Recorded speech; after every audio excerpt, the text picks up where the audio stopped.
Greetings, fellow traders. Bubblehead here, and it's time for the Lunchtime Market Update for Thursday, April 16, 2020. I hope everybody's having a great trading day today. This is brought to you by Positive Trends Research, and everything we're going to talk about is for educational purposes only and not investment advice, so please take a moment to review this disclaimer. Awesome. All right, let's check and see where we're at the market today. So S&P futures pulling back a little bit here, right? Monthly chart, we're down 16 points over the 50 moving average. So let's see how that holds up here. We had some pretty rough job numbers today. So the weekly chart, right, starting to turn into a red doji. Be careful into next week. If it closes like that, it might turn into a red reversal doji. Now, it could turn into a red shooting star, right? If that's the case, let's see where it goes. We'll take a look at it in the newsletter this weekend. Daily chart, right? Still bullish until proven otherwise. It doesn't feel that way when the market's down, but a little bit of sideways action right here. Kind of a pennant forming, right? We're just tracking this upward trend line, right? That's kind of the key area right here. The big area of resistance, right, off of Tuesday's high, right, was this right here, the prior support level. So let's see. That's the kind of the key level, line in the sand. It's starting to intersect here with the 50 monthly moving average, or 50 daily moving average. So we'll see how that goes going into tomorrow. So let's take a look at SPY here. Inside day so far on SPY. So if you're feeling some kind of choppy back and forth price action, you're not the only one, right? So, but this is what we're seeing here. We're seeing some crazy up and down, right? So we got a nice short this morning on SPY, so that was good. Nice reversal off of that, and then we had another tweezer top right here, guys. Right at basically close to the pre-market highs. So let's see how we're basically kind of testing the lows of the day right now. So let's see what kind of action we get. Maybe we'll go up and then down and then up and then down, like for the rest of the day. We'll see how it goes. But again, if we lose a couple key levels here, we might see some more downside action.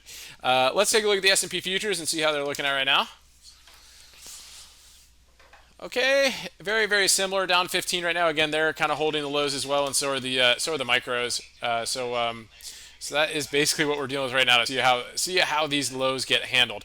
Other than that, let's take a look at some of the bigger names. We got some good chart requests today too. So let's take a look at Tesla and see how that's behaving today. So it finally had a nice pop. Goodness gracious, it was a tight move. There we go. I forgot the triangle up there. So yeah, so tight move this morning. Nice inside 15 for a huge pop on Tesla. It is pulling its way back right now, up about 4 points there on Tesla. Netflix getting some nice follow through today. Obviously, you have a pullback right here, but getting nice follow through here from its three white soldiers move, right? Looks like it might be topping out right here, but we'll see, right? We have earnings coming up, so we have to see how that, what that has in store for us. Amazon, again, huge push today, big upper shadow today, huge range of the candle there, right? 120-point range. It was up 130-something points today already because of the gap, and now it's pulling back pretty sharply right here, so it'd be pretty crazy if this turned red today. Let's take a look at some chart requests. So we've got Apple on here.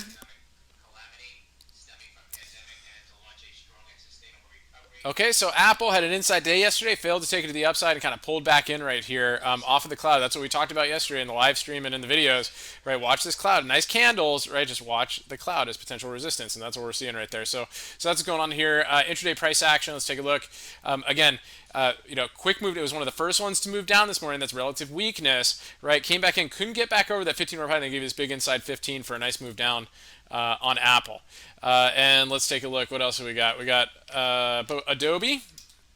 Okay, so Adobe actually had a nice move up, nice gap up here. Let's take a look here. Let's get this thing pulled up here. Yeah, so nice gap up this morning, right? Push up, couldn't get over the daily cloud, and it's turning into a doji right here. A little dissimilar to Apple because it did break the 15-orb high, but then it took that 15-orb down here as the rest of the market's been pulling back. Uber, let's take a look. Uberte. Okay, we're still in the chop zone right here. We're in the chop slop with Uber. So again, big levels right here, right? Kind of see there, I have this labeled as resistance right here. We want to see a breakout candle out of that to try to get out of these levels. Other than that, it's kind of looking like the rest of the market, right? 1, 2, 3, A, B, C, wave 4, and might be getting ready for a wave 5 down. Let's take a look at work. Work had some excellent follow through from yesterday's strong candle, so a nice move up on that one day. Look where it had an upper shadow, right here, here, and here. So that's definitely some selling pressure in that area. And last, let's take a look at Zoom here. Okay, Zoom's down 3 points as the chart will pull up for it. Okay, so Zoom's out there. It gave an opportunity to get out of this candle right here if anybody, got in on that volume, that strong candle. So now let's just kind of see how it holds these prior levels, right? I'm at this point here, this upper shadow is a little bit concerning, but let's see how that goes into the rest of the day and the week. So good stuff, guys. Well, I hope everybody has a great rest of your trading day. Stay healthy out there, and remember your risk first and stay safe so you can stay in the game. And we'll see you guys at the daily market wrap and hopefully on the live stream tonight. See you then.